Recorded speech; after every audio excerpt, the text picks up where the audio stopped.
Have you ever wanted to reinvent yourself and you just don't know where to begin? Listen into my conversation with keynote speaker Jade Simmons as we discuss reinvention as a lifestyle, how to avoid the detours and embrace the opportunities.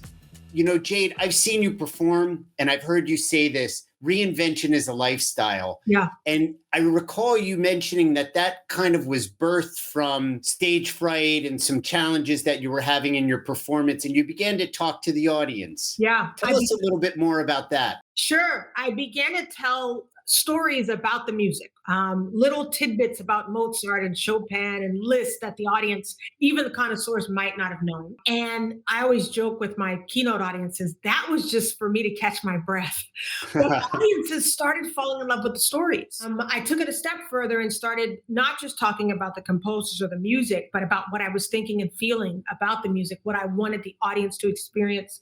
Eventually, I started wanting to really inspire the audience members themselves into discovering their own creativity. And that led to the career that I have now as a keynote speaker. But I stopped fighting what I thought were these detours and started embracing them and then looking for opportunities to add new things to what I was doing. So speaking was the first thing I added.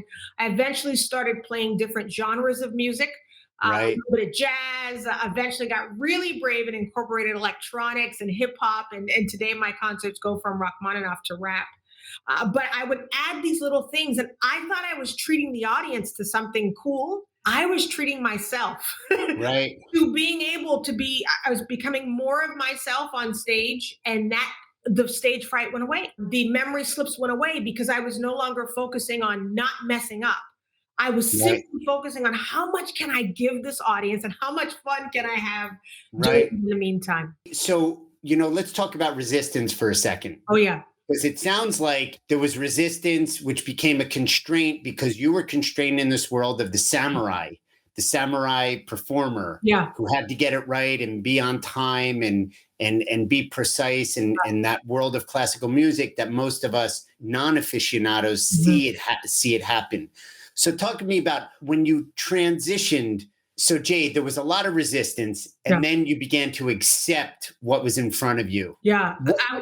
What opened up for you when you talk to in your keynotes? What opens up when you talk about acceptance versus the resistance? Yeah, I think it's powerful you use that word resistance. When we hear that word, we automatically imagine someone or something resisting or opposing us. And I think the majority of my resistance was in here.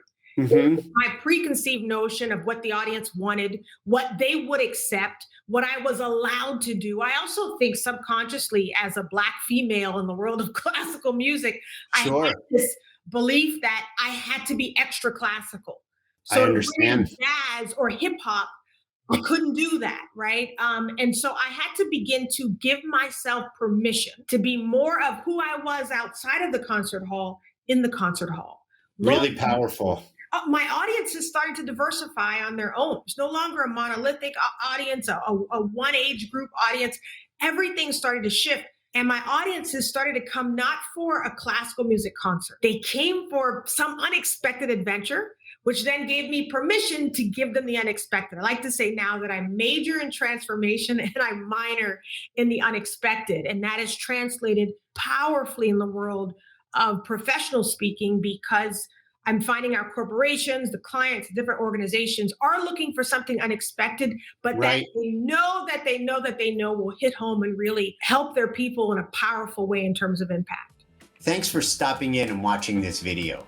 If you found it helpful, you can find others just like it at the link below and subscribe while you're at it.